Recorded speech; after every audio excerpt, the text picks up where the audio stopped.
تو نمایشگاه خودروی مشهد 1404 چه ماشینایی حضور دارن؟ این کراسوور سایپا آریا اینجاست. یه کراس برقی اوتار سیتروئن سیتری ایکس آر هم اینجاست. 441 پی سیتروئن سی 5 ایکس هم هست. چانگان هانتر پلاس که اینجا به اسم هانتر پلاس اسپورت میشناسیمش هم تو نمایشگاه حضور داره. زامیاد ای ایکس همون نیسان آبی که البته اینجا آبی نیست. خودروی پلاس محصول وارداتی پارس خودرو رویوی ای آر ایکس 5 421 پی هم توی این غرفه حضور داره.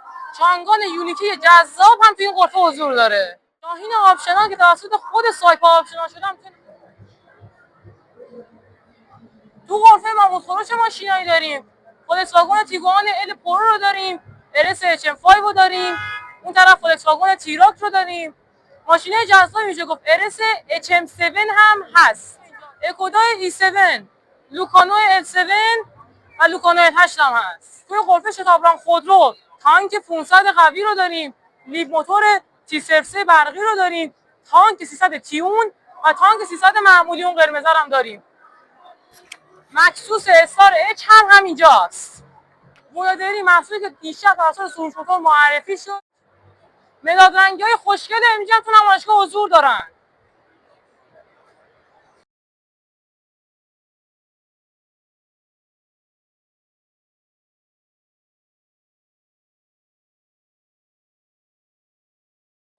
تو غرفه ایران خودرو جی ال وی کلاس رو هم داریم، سی کلاس جذاب مرسدس هم داریم. ریرا و تارای توربو هم توی غرفه ایران خودرو حضور دارن. توی غرفه بهمن موتور هم حوال اشلاین معرفی شد. پیکاپ کاپرای یو هم اینجاست. مزداتری گروه بهمن، روزروس چینی هونگچی H5، مزدا ایزوچیش هم می‌بینیم یه صدای جذاب. آوال H6 پرو یا همون شوال 6 هم تو غرفه بهمن موتور می‌بینیم. فیدلیتی XP1 هم حضور داره. دو محصول وارداتی جدید توی ایران خودرویا هست، شوال 2 و سفیر R7. توی غرفه خودروسازان رایع محصول سئات رو می‌بینیم. فولکس واگن ID4 هم حضور داره. شرکت ایلیان 212 رو رونمایی کرد، موزو گرندخان هم حضور داره.